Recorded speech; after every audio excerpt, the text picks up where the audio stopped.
Well, there are some big shifts in Bay Area job numbers. Three major announcements from employers about hiring and cuts at one of Silicon Valley's largest tech companies. KTVU anchor Pam Cook breaks it down for us in today's Money Business. We have job cuts and job additions to talk about today. Now, we're only in mid-September, but some companies are already thinking ahead to the holiday season. Toys R Us plans to hire workers, as usual, for the very busy holiday season. However, the company announced today that it will add fewer holiday workers this year than last year. Toys R Us plans to hire 40,000 workers at its stores and distribution centers across the country, but that's about 5,000 fewer workers compared to last year. Most of the jobs will also be part-time. Toys R Us will start interviewing people this month. UPS is also starting to think about the holidays. It plans to hire up to 95,000 employees to handle holiday season shipping and deliveries. That's about the same number of holiday help as last year. UPS is offering both full and part-time jobs that will run from November through January. And if you're interested in working for UPS, you have to apply online. Hewlett-Packard announced job cuts of up to 30,000 today. The cuts will come from the enterprise business, which is being created as a spinoff from Hewlett-Packard in November. After that, HP Inc. will handle the printer and PC side of the company. Hewlett-Packard Enterprise will focus on business software and services. Now, we don't know how many of the jobs will be from here in the Bay Area. On the news, analysts are very critical of Hewlett-Packard, saying that this may not be enough to stay competitive. HP has fallen behind in consumer technology, particularly in the areas of cloud computing and mobile applications. CEO Meg Whitman says the cuts should eliminate the need for any future corporate restructuring. However, since she took the top job in 2011, HP has laid off more than 50,000 workers.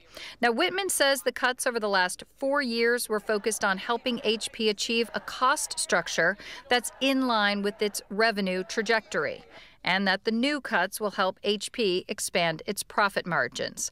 The cuts will save the company an estimated $2.7 billion, and the stock gained ground on the news. Now, for the past 2 years, Amazon, Walmart, and Target are some of the big retailers that have been building up their warehouses and distribution centers across the country to get their online orders to customers faster. But the unemployment rate has dropped. More people are back to work, and analysts expect that they will have a hard time filling all of those holiday jobs. Thank you, Pam. Taking a look at now what this means for the Bay Area job market. We have Russell Hancock there with Joint Venture Silicon Valley. Joins us now via Skype. Russell, thanks for being here with us. Happy to be here. Thank you. Thank you. So we have companies now gearing up for the holidays. You have that seasonal hiring, maybe not as much as last year, but then you also have major company like HP now making these cuts. What do you make of all this? What does this mean for the Bay Area job market? Well, the cuts at HP are attention grabbing because we're talking about a Silicon Valley icon. But the actual fact is that it's a very small part of the Silicon Valley story. What we have right now is an economy that is firing on all of its cylinders. Last year, we added 120,000 new jobs to the Bay Area. This year, we're on a pace to beat that number. The number of layoffs happening at HP are actually going to be spread over multiple continents and not just here in the Bay Area. It's easy to imagine that the people that are leaving the company will find other opportunities in a very booming technology sector. Okay, so HP cuts, attention grabbing, headline grabbing, but you're saying not necessarily bad news because there are other opportunities out there?